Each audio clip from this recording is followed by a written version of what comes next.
Hola chicos y chicas, en esta oportunidad nos está acompañando Daniel Carrión. Él ha sido docente de nuestra carrera de psicología.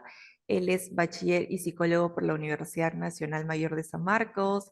Es docente universitario desde el 2013 y está asociado bastante al área de neurociencia y comportamiento por la Universidad Peruana de Cayetano Heredia.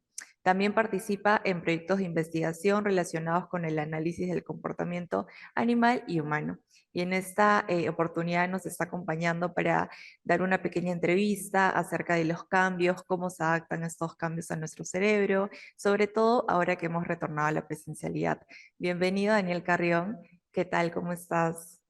Buenas tardes, Diana. Buenas tardes a todos los eh, miembros de la comunidad de la Universidad Antonio Ruiz de Montoya, profesores, alumnos, y a los eh, que he conocido y todos los nuevos que probablemente no sepan mucho de mí, pero espero ayudarlos con las respuestas a las preguntas en esta entrevista, ¿no?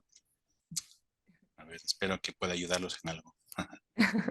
Gracias, profesor. Sí, como les comentaba un poquito, vamos a hablar un poco acerca de los cambios que hemos tenido, enfocándolos bastante ahora en la presencialidad, ¿no? Que hemos retornado hace poco durante este ciclo 2022-2, ¿no? Entonces, vamos a empezar con la primera pregunta.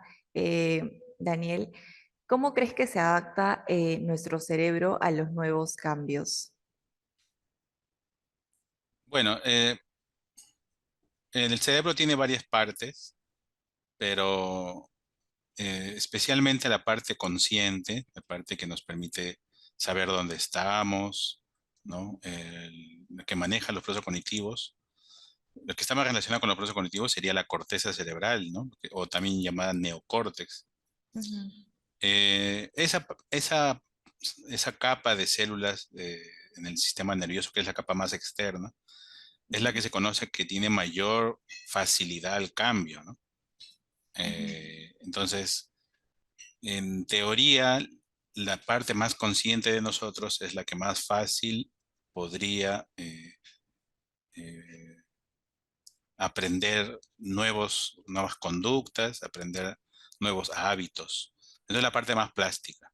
ujú. La memoria, el aprendizaje, la percepción, la conducta social, todos ellos están fuertemente relacionados con la corteza cerebral y justamente es ella la que es más fácil de adaptar, ¿no? De lo que se conoce en neurociencia como la plasticidad, ¿no? La Ujú. plasticidad neuronal. Es la parte que tiene mayor plasticidad neuronal que cualquier otra parte del sistema nervioso. Así que en teoría, a nivel cognitivo consciente, eh, los cambios son más factibles que cualquier otro cambio, como por ejemplo serían las emociones Ujú, o algún otro, ¿no? Como por ejemplo el hábito alimenticio, que es más difícil porque tal vez no estaría tan relacionado con la corteza, sino con otras áreas. ujú, Y algunos otros hábitos motores, reflejos, ¿no? Que ujú. serían más difíciles de cambiar porque ya no están sometidos a un control consciente, sino más bien a un control inconsciente, ¿no? Entonces, Claro. en teoría, cualquier tipo de aprendizaje depende de neuronas altamente plásticas, ¿no? Altamente capaces de cambiar, que es Ujú. la corteza cerebral. Así que el cerebro humano, al menos, eh, es más factible de cambiar que el de cualquier otra especie animal. Claro. ¿Y cuánto tiempo cree que puede tomar adaptarse a estos cambios, ¿no? Por ejemplo, ahora que los alumnos han regresado a la presencialidad, de hecho, hay algunos que han empezado el ciclo durante la virtualidad, ¿no? Entonces, ha habido distintos cambios, a todos les ha afectado de una manera distinta, ¿no? Entonces, usted nos comentaba mucho de estos cambios, pero ¿cuánto tiempo cree que puede adaptarse esto, ¿no? Eso es más difícil. Ujú, Eso puede suceder en poco tiempo o en mucho tiempo.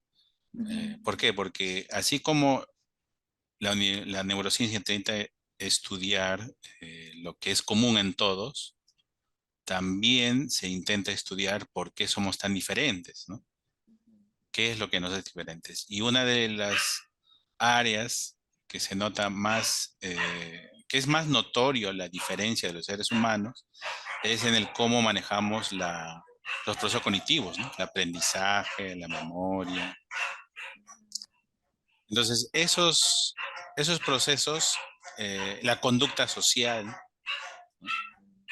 ese tipo de conductas son más difíciles de prever a nivel general porque los seres humanos tendemos a ser muy individualistas, tendemos a tener un perfil más individual que general, que grupal, ¿no?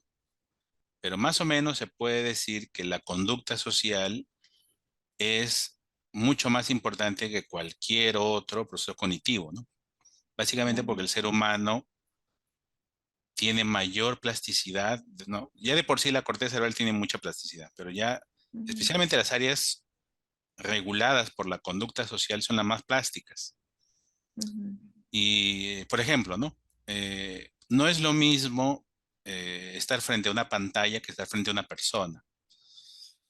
¿Por qué? Porque las neuronas de imitación, ¿no? Que se conocen como las neuronas en espejo, así les llamó, ujú, están relacionadas con la conducta de imitación, se activan más ante objetos animados, ¿no? Como otros seres vivos. Por lo tanto, cuando los seres humanos aprendemos con otros, como sucede también en primates, ¿no? Cuando aprendemos frente a otros más que frente a una pantalla, el proceso de imitación es mucho más fácil, ¿no? Eh, por ejemplo, el profesor quiere decir, a ver, quiero que resuelvan, apliquen este test de esta manera. Entonces el profesor lo hace frente a ustedes. claro. Las neuronas que tienen que ver con la imitación se activan mucho más que si eso sucediese frente a una pantalla, ¿no? Ujú, Por lo tanto, la conducta social, la imitación, por ejemplo, y entre otras, por ejemplo, el habla misma, ujú, es mucho más factible de manejarse frente a una persona que frente a un objeto no animado, ¿no? Que podría ser ujú, una pantalla X. Entonces, la presencialidad en sí exige al ser humano estar frente, en contacto a otros, y eso posibilita más la adaptación y el cambio. claro. Así que todos los demás procesos, la memoria, la percepción, eh, el pensamiento, ¿no? La solución de problemas, el lenguaje, todos ellos se ven facilitados por la conducta social, ¿no? Ujú, No es lo mismo aprender solo que aprender con otras personas, ¿no? El aprendizaje es mucho más rápido. Y el cerebro está más capacitado para aprender en grupo que para aprender por su cuenta, ¿no? Así somos los seres humanos, somos seres grupales, ¿no? Seres sociales. No es que no podamos aprender por nuestra cuenta, ¿no? Sino que es más fácil aprender estando con otros. Esa es claro. la diferencia. Eso es lo que se sabe. Ujú, Por... Hay un área especial de la neurociencia cognitiva que se llama neurociencia social, ¿no? En ujú, donde se ve que hay mayor cantidad de activación cerebral cuando la conducta es por imitación que por repetición, por ejemplo, ¿no? Que es lo que se hace claro. generalmente cuando uno estudia por su cuenta, ¿no? Ujú, Eso es lo que sabemos más o menos. Así que, ¿cuánto demorará? No lo sabemos, porque cada cerebro es individual, ujú, pero es mucho más fácil hacerlo en grupo, frente a otras personas, que estudiar, etcétera, ¿no? Hacerlo frente a otras personas que frente a una pantalla o frente a nosotros mismos. Que no significa que no se pueda, sí se puede, ¿no? Hay muchas personas que por su cuenta han estudiado y son muy capaces, pero el aprendizaje es mucho más fácil o mucho más factible por grupos, ¿no? Incluso en la educación de adultos mayores, etcétera, ujú, es muy difícil hacerlo online, ¿no? claro. O en todo caso, es mucho más fácil cuando es en grupos. Claro. Entonces, el tiempo, ¿cuánto demorará? No sabemos.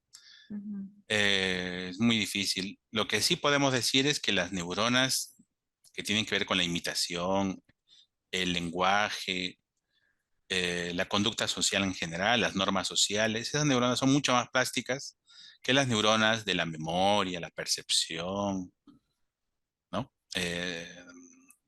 Hay mucha mayor plasticidad en esas neuronas de conducta social que en neuronas eminentemente dedicadas a lo cognitivo, ¿no? Ujú. Eso se sabe. Sí, y de hecho da mucho cuenta esto ahora que nosotros hemos estado trabajando, estando en contacto también con los alumnos, que el factor ambiental influye bastante, ¿no? Entonces, al verlos en grupo, siento que ha sido de bastante apoyo también para ellos, ¿no? Hay algunos que quizás les ha podido afectar, hay algunos que quizás no tanto, ¿no? Al contrario, les ha dado alegría ver a sus compañeros, ¿no? Pero claro, se han presentado distintas situaciones, ¿no? Entonces, eso es bastante importante porque nosotros hemos dado cuenta de eso, ¿no? En grupo se apoyan entre sí, en grupo, por ejemplo, se reúnen para estudiar también, ¿no? Entonces, ahí hay un apoyo mutuo también, ¿no? Con lo que usted nos comenta, ¿no? Y con esto quiero pasar a la tercera pregunta. ¿Cómo cree que nuestro cerebro gestiona las situaciones complejas, ¿no? Por ejemplo, para los alumnos o para el personal también que no ha podido como tomar la presencialidad de una manera positiva, ¿no? Situaciones complejas sociales se Ujú. refiere, ¿no? Sí. Ujú. No, en general, a ver, eh, en general, toda situación nueva para el cerebro genera estrés. Por eso, el estrés no es algo anormal, ¿no? El Ujú. estrés es muy normal para el cerebro. Claro. Por eso yo siempre hacía la diferencia, ¿no? No es lo mismo estrés que estrés descompensado, que es la parte del estrés en lo que ya empieza a tener problemas de conducta o Ujú. dificultades, y el estrés crónico, que ya es una enfermedad, ¿no? Ujú. Ya necesita incluso tratamiento médico. Entonces, el estrés es un proceso natural en el cerebro cada vez que se enfrenta a una situación nueva, inclusive cualquier otro animal en la cual está frente a un depredador, se enfrenta a situaciones de estrés. Lo mismo con nosotros, ¿no? Cuando hay Ujú. una situación conflictiva en la cual no se encuentra una salida rápida, se genera una respuesta natural de estrés. La respuesta natural de estrés, cuando no es descompensado, o sea, cuando generalmente es una respuesta normal ante una situación nueva en la que no encontramos una respuesta o una salida inmediata, lo que provoca es aumento de la memoria, aumento de la percepción visual, agudeza auditiva, Ujú. aumento del ritmo cardíaco, situaciones normales, incluso hasta favorece los procesos cognitivos, ¿no? No es lo mismo una persona que, por ejemplo, se le está yendo el carro, ¿no? Tiene que apurarse. Una persona en la que ya sabe pues que va a llegar temprano, ¿no? Así que no se preocupa. La persona Ujú. que tiene que tomar premura de una situación tiene mayor capacidad para hacer algo que la persona que está tranquila, ¿no? Caminando por ahí porque sabe que va a llegar. La persona que se enfrenta mejor es la persona que se enfrenta a un estrés, ¿no? Que el estrés Claro. lo que hace es dispara una serie de hormonas en el cuerpo que facilitan algunos procesos cognitivos, ¿no? Ujú. Y incluso la respuesta muscular se ve favorecida. El estrés descompensado ya es una situación eh, algo más preocupante, ¿no? Porque en el estrés Ujú. descompensado ya empiezan a venir problemas de conducta. La persona empieza a tener respuestas de ansiedad, ¿no? O sea, respuestas atípicas, que ya no son adaptativas, ¿no? Entonces, por ejemplo, no es lo mismo que a ponerte eh, alerta cuando tu bus está yendo, ¿no? Uno quiere alcanzarlo y se va, que ponerte en pánico, ¿no? Quedarte en tu lugar y ver que el bus se va, a pesar de que tienes la capacidad de correr o puedes alcanzarlo de alguna manera. Entonces, esas ya son estrés descompensado. Estás en una situación de estrés en la que el estrés ha disparado tantas secuencias hormonales o tienes presentado una conducta en la cual ya no hay respuesta adaptativa, ya no te favorece para la acción, sino más bien las conductas que generas son disruptivas, te perjudican. Ujú. Y entonces eso se ve eh, generalmente con personas que tienen un tipo de personalidad diferente, ¿no? Por ejemplo, son más de tipo introspectivas o, ¿no? Son más, como le decían los psicólogos antiguos, le decían los flemáticos, ¿no? Los flemáticos son las personas que tienen una respuesta a veces inadaptativa, ¿no? Son muy ensimismados y cuando se enfrentan a una situación estresante, la respuesta no es funcional, no le Ujú, ayuda, ¿no? Entonces, claro. en ese caso de estrés descompensado, serviría mucho la consejería psicológica, ¿no? Ujú, Sería bueno que participen, que se les dé incluso un poco más de tiempo para adaptarse a los nuevos cursos. ujú. A esas personas, que son muchas, porque también depende mucho de la personalidad, no sabemos quién, ¿no? Porque no tomamos test de personalidad todos, ¿no? Imagínense Claro, saber la personalidad de todos en la institución, sería interesante, ¿no? sí. Porque ya sabríamos más o menos cómo respondería ante una situación conflictiva. Como Ujú, no tenemos ese dato, habrán personas que tengan una respuesta más lenta, ¿no? Que otras ante los cambios. ujú, Entonces esas personas necesitan otra forma de exigencia, ¿no? Una exigencia, algo más calmado, ¿no? ujú, Eh, darle un poco más de tiempo, ¿no? claro. No ser tan exigentes al principio al menos. A pesar de que uno espera que todo el mundo responda igual, no todos respondemos igual. Es Ujú, el detalle. Es el estrés descompensado. El estrés descompensado se puede manejar, una consulta psicológica podría ayudar bastante. Incluso la misma enseñanza ayuda. Un profesor más ujú, comprensivo ayuda. Por ejemplo, los alumnos ven que una persona en la universidad, ¿no? Está llevando los platos a la mesa, trabaja de repente para el restaurante, ¿no? Y no los lleva bien, ¿no? Como que se les cae, se les quiere caer. Entonces esas personas y uno ya ve, ¿no? Entonces no está manejando bien el estrés ahí, ¿no? ujú, Entonces y uno encima va y le dice, oye, pero es mi pedido, ¿no? Mi pedido, ¿por qué se demora? Entonces ahí uno tendría que tener empatía, ¿no? Pues, como se dice, tener cuidado con ese tipo de conductas porque cuando uno apresura más a una persona que no tiene una estrategia adecuada para manejar su estrés, va a ujú, ser mucho peor, ¿no? Ese sería claro. el estrés descompensado. Y el estrés crónico ya sería una situación patológica, ¿no? Que Ujú, ya implicaría una atención médico-psiquiátrica, neurológica, si es que es posible que afecte su motricidad, ¿no? ujú, Porque ya inclusive hasta podría estar provocando problemas cognitivos de amnesia, ¿no? Muchas personas con amnesia psiquiátrica, las que se conocen como ah, amnesias traumáticas, ¿no? Que generalmente son porque han tenido un trauma, un evento grave, ¿no? La pérdida de un familiar, alguna violencia que haya sufrido, etcétera, ujú, ha producido estrés crónico con el paso del tiempo, ¿no? Entonces, ese tipo de personas ya necesitan un manejo diferente. Puede darse el caso que la familia no se haya dado cuenta y que en la universidad o en el centro educativo se manifiesten las conductas, ¿no? También puede darse el caso. Entonces también hay que estar atento a ese tipo de casos, que son la minoría, ¿no? Porque la mayoría pues, solemos tener en algún momento episodios de estrés descompensado, ¿no? Tenemos tantas tareas ujú, que en vez de dar una respuesta funcional, damos una respuesta disfuncional, ¿no? En cambio, el estrés crónico sí ya es otra cosa, ¿no? Que generalmente a veces sucede en personas que han tenido un historial traumático anterior. El claro. trastorno por estrés postraumático es un ejemplo. Eh, entonces, en esas situaciones, ahí vemos problemas de flexibilidad cognitiva. Esas personas no saben cómo resolver un problema nuevo. Ujú, Problemas de amnesia, personas se olvidan las tareas, ¿no? Se olvidan lo que tienen que hacer. Incluso ya el estrés mismo descompensado provoca amnesias, ¿no? Personas se olvidan sí. para qué venía, decía, ¿no?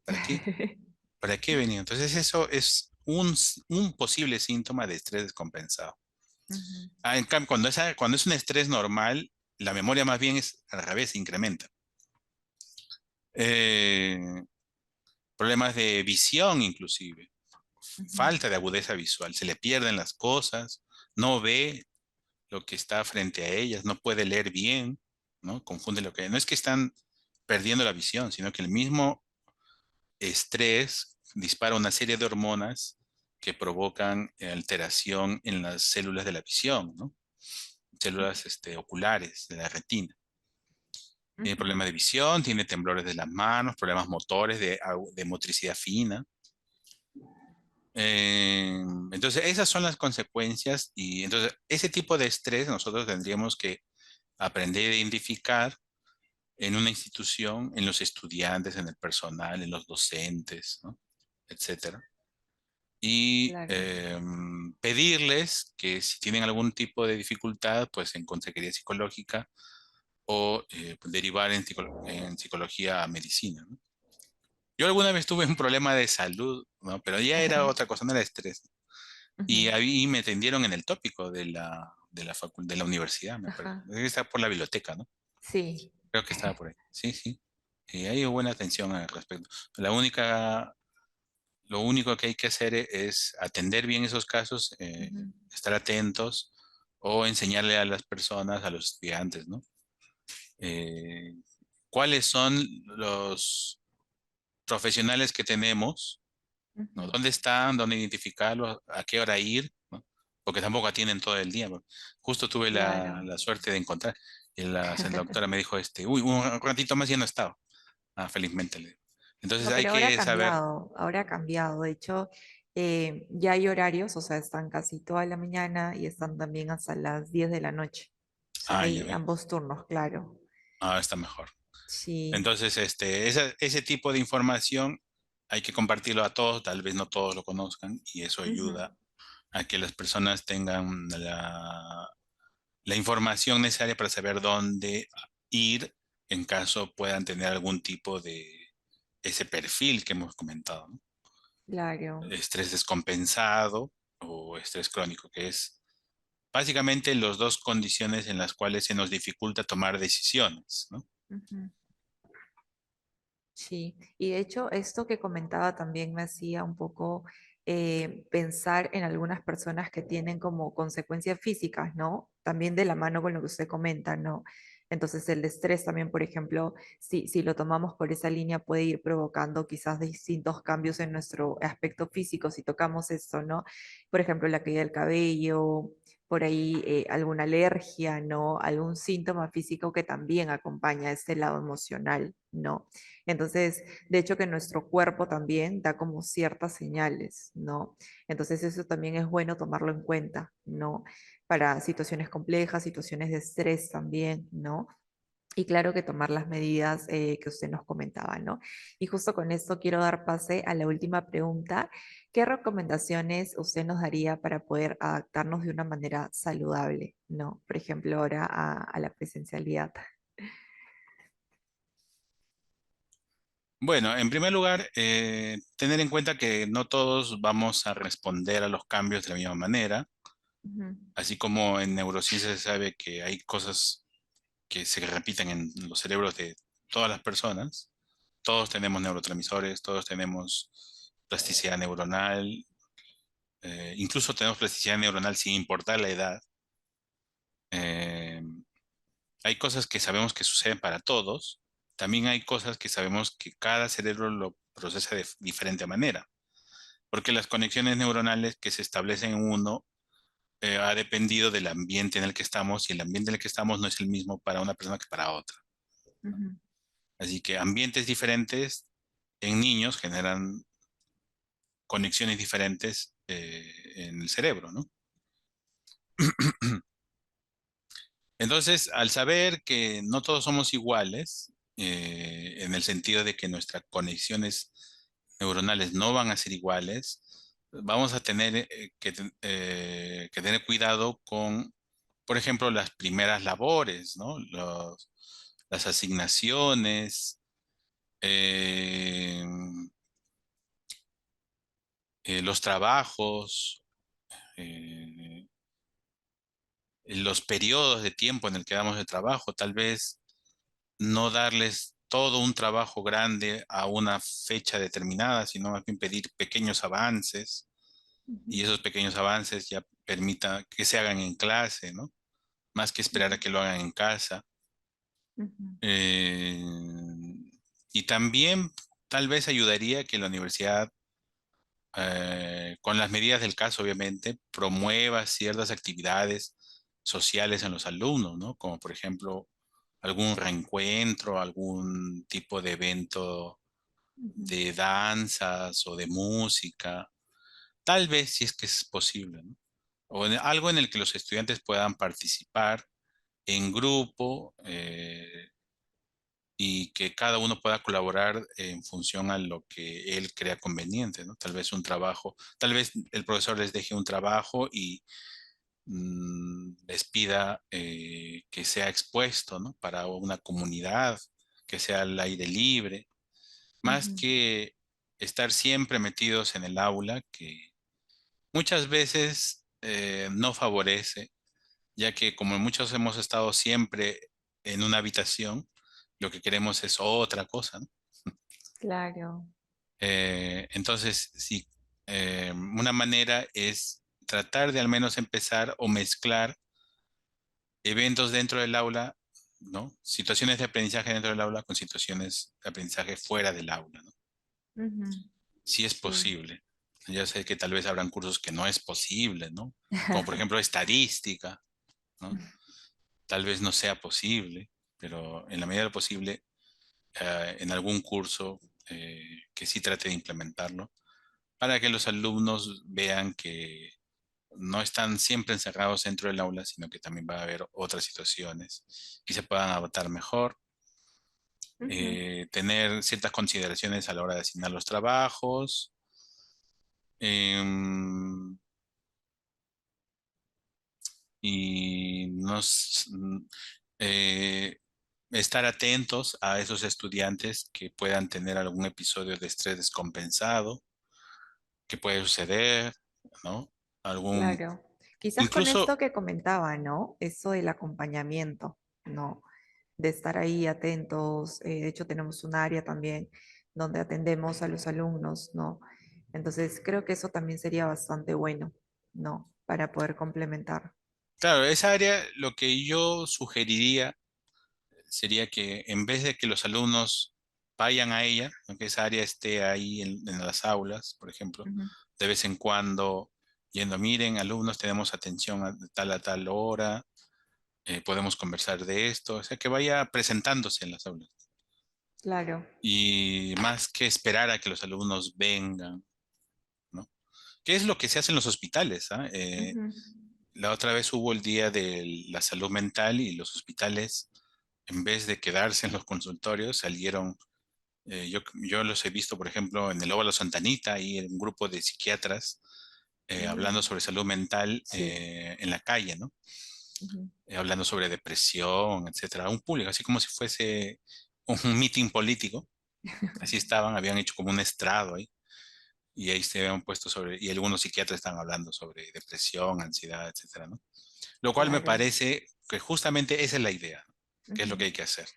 No podemos estar siempre esperando en el consultorio, porque ya sabemos que no todos van a tener tal vez la motivación para ir, ¿no? ¿No? A veces es mejor que la persona vea que el especialista está cerca a ellos, ¿no? Que se acerca a ellos. Y claro. entonces, como ve que se acerca a ellos, ellos también se acercan, ¿no? Sería recíproco. Mm, sí, profesor, muchísimas gracias de verdad por sus recomendaciones y de hecho por ese pequeño espacio para poder conversar un tema tan importante, ¿no? Para nosotros, para nuestra universidad y de hecho para universidades que también han empezado las clases presenciales, ¿no? Le agradezco muchísimo por este espacio nuevamente. Esperamos volverlo a ver pronto en algún espacio también para poder conversar de algún otro tema en común, ¿no? Muchas gracias, Diana, y un saludo a todos los estudiantes. Espero que en esta nueva etapa de fuera del, del evento que nos tuvo en la pandemia, ahora podamos retomar las clases desde otro enfoque, Ujú. y tal vez les ayude mejor de lo que estaba en la situación antes, ¿no? Que todos Sí. pasamos. Muchas gracias, Diana, y espero que a todos les vaya muy bien y hasta luego. Gracias, profesora. Hasta luego.